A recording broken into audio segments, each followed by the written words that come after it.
भैया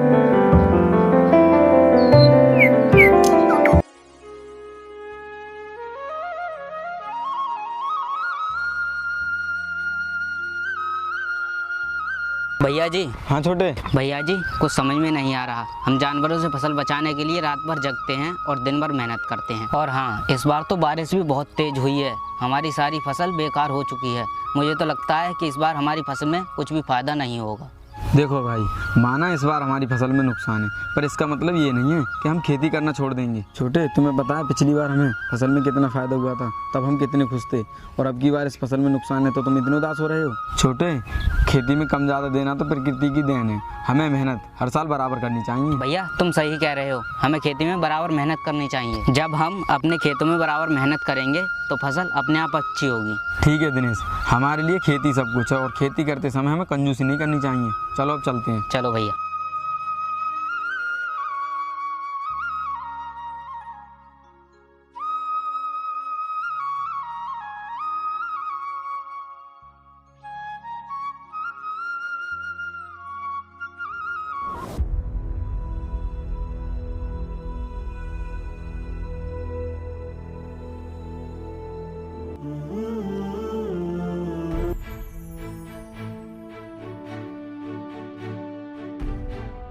अबे धरा।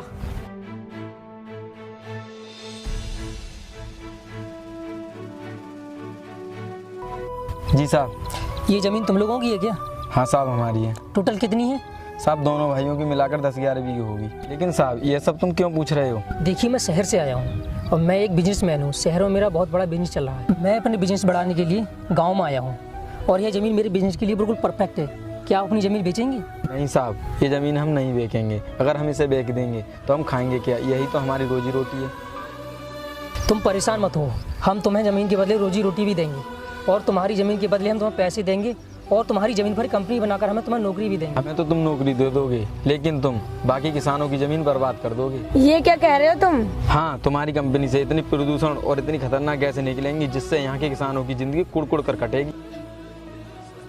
सर, हम किसान अपनी ज़मीन हरगिज़ नहीं बेचेंगे।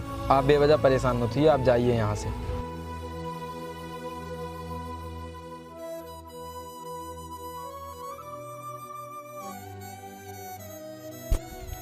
तुम उस जमीन को लेके इतना क्यों परेशान हो रहे हो? यहाँ पे और भी तो जमीन है, हम कोई और ले लेंगे। नहीं, मुझे कहीं और ज़मीन नहीं चाहिए।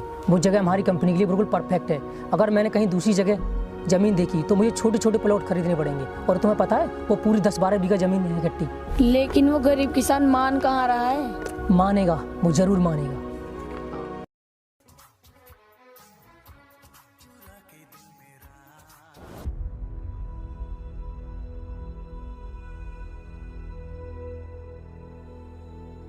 अबे धरा। जी बताइए।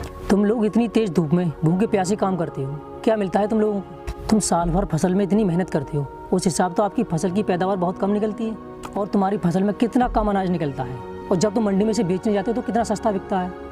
इस हिसाब से तुम्हें फसल करने का कोई भी फायदा नहीं है। अगर तुम अपनी ज़मीन का घर बैठे फ़ायदा उठाना चाहते हो तो यह ज़मीन तुम मुझे दे दो। देखो, हम अपनी ज़मीन किसी भी कीमत पे नहीं बेचेंगे। हमारा अनाज सस्ता बिके या महंगा, तुम्हें इससे क्या। देखो साहब, हम किसान हैं और ये ज़मीन ही हमारे लिए सब कुछ है। साहब, इस ज़मीन में हम अनाज पैदा करके अपना घर का गुजारा करते हैं और ये ज़मीन हम नहीं बेचेंगे। आप जा सकते हैं। लगता है तुझे मेरी बात समझ में नहीं आएगी। तुझे ये मौका बार बार नहीं मिलेगा। अगर तू अपनी ज़मीन मुझे दे देता है तो मैं तुझे पैसे बढ़ा कर दूंगा, जिससे तेरा परिवार खुशी खुशी रहेगा। और हाँ, मैं तुझे तेरी ज़मीन की डबल कीमत दूंगा। ऐसा ना हो तुझे बाद में पछताना पड़े। ये मौका बार बार नहीं आता।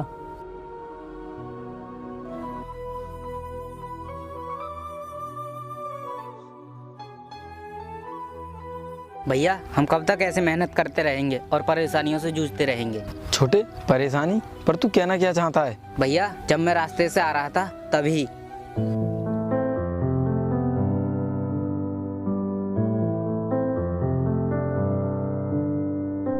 भैया, शहर से आए उन साहब की बात हमें मान लेनी चाहिए। देखो दिनेश, वो हमारी ज़मीन खरीदने के लिए कई तरह की बातें बनाएंगे, पर हमें उनकी कोई बात नहीं माननी चाहिए। भैया, वो हमारी ज़मीन के पैसे बढ़ाकर भी देंगे और हमें नौकरी भी देंगे, जिससे हमें बहुत बड़ा फ़ायदा होगा और हम बहुत खुश रहेंगे। अच्छा, तो तू आ गया उनकी बातों में। अच्छा, मैं तुझे इतने दिन से समझा रहा हूँ, उसका कोई फ़ायदा नहीं है। अगर तुझे अपनी ज़मीन बेचने का इतना ही शौक है तो बेच ले। आज से तेरा मेरा कोई मतलब नहीं रहेगा। नहीं भैया, मैं तो आपको बताने आया था। मैं आपसे बिना पूछे कोई भी काम नहीं करूँगा। चल ठीक है, अब काम पर लग जा। देख रहे हो ये हमारी कंपनी के बीच कैसे दरार बन रहा है। इसका भाई तो ज़मीन बेचने को तैयार है, लेकिन ये ज़मीन बेचने को तैयार नहीं है। नहीं तो अपनी ज़मीन बेच रहा है, नहीं अपने भाई की ज़मीन बेचने दे रहा है। पर तुम अब करोगे क्या? तुम देखती जाओ मैं क्या करता हूँ। भैया मुझे बहुत तेज प्यास लगी है, मैं घर जा रहा हूँ। ठीक है छोटे।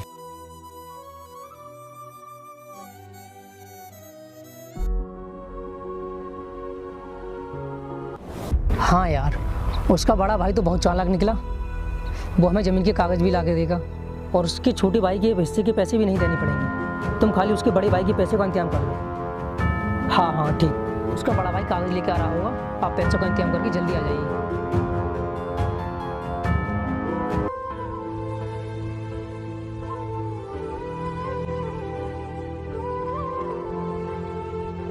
धोखेबाज, आखिर तूने दिखाई दी अपनी औकात।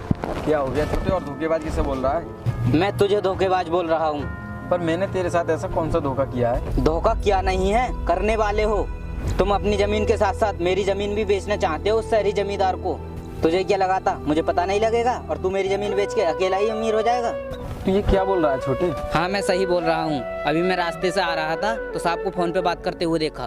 तू अपनी जमीन के साथ साथ मेरी भी जमीन बेचना चाहता है। प्यार विच रह गईयां ने धोखेबाजियां, चिट्टे वांगू अजकल आम विकदा, उड़दी कबूतरी कोई औखी गल नहीं जे।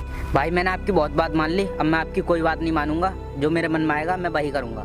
मैंने बहुत गरीबी और मजबूरी झेली है, अब नहीं सह सकता मैं। तुम मेरे साथ धोखा करो, इससे पहले मैं अपने हिस्से की जमीन बेच दूंगा। इतना सोचने की बात नहीं है। ये जमीन मेरी है, इसे मैं बेचूं या नहीं इससे तुम्हें कोई मतलब नहीं। वैसे भी मैं अपनी जमीन बेच रहा हूँ, किसी और की नहीं। मगर तुम्हारी तरह धोखा तो नहीं कर रहा हूँ। चल ठीक है, जैसे तेरी मर्जी, तुझे जो करना है वो कर। आज से तेरा मेरा कोई रिश्ता नहीं है। चल निकल यहाँ से। चलो हम इस किसान के पास चलो।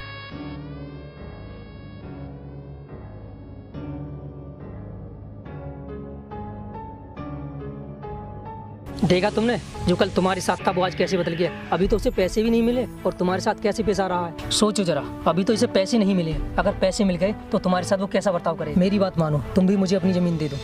ज़्यादा सोचने का समय नहीं है, तुम भी ऐसा करोगे। कल तुम्हारा भाई जमीन के कागज लेकर आएगा, तुम भी आ जाना। चलो अक्सा। हे भगवान, अब मेरी लाज तेरे हाथों में है।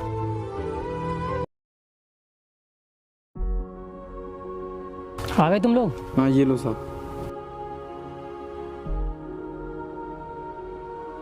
ये लो चेक, तुम दोनों भाइयों को एक ही चेक में पैसे भर दिए।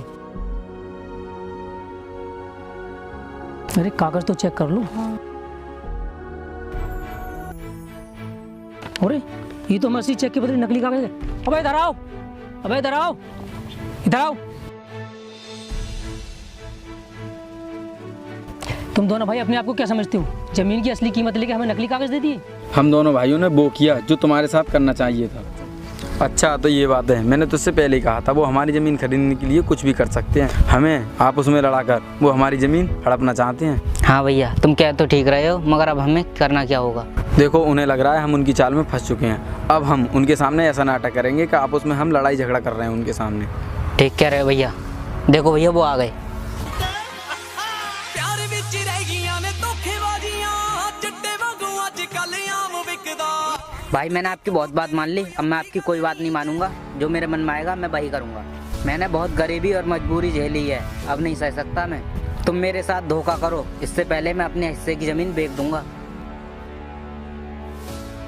इतना सोचने की बात नहीं है। ये ज़मीन मेरी है, इसे मैं बेचूं या नहीं इससे तुम्हें कोई मतलब नहीं। वैसे भी मैं अपनी ज़मीन बेच रहा हूँ, किसी और की नहीं। मगर तुम्हारी तरह धोखा तो नहीं कर रहा हूँ। चल ठीक है, जैसे तेरी मर्जी, तुझे जो करना है वो कर। आज से तेरा मेरा कोई रिश्ता नहीं है। चल निकल यहाँ से। तुमने क्या सोचा था, हमें आपस में लड़ाकर अपने मकसद में कामयाब हो जाओगे? ये लो अपना चेक। और हाँ, तुमने हमारी ज़मीन हड़पने के लिए क्या क्या नहीं किया। अब आगे से ऐसा किसी भी किसान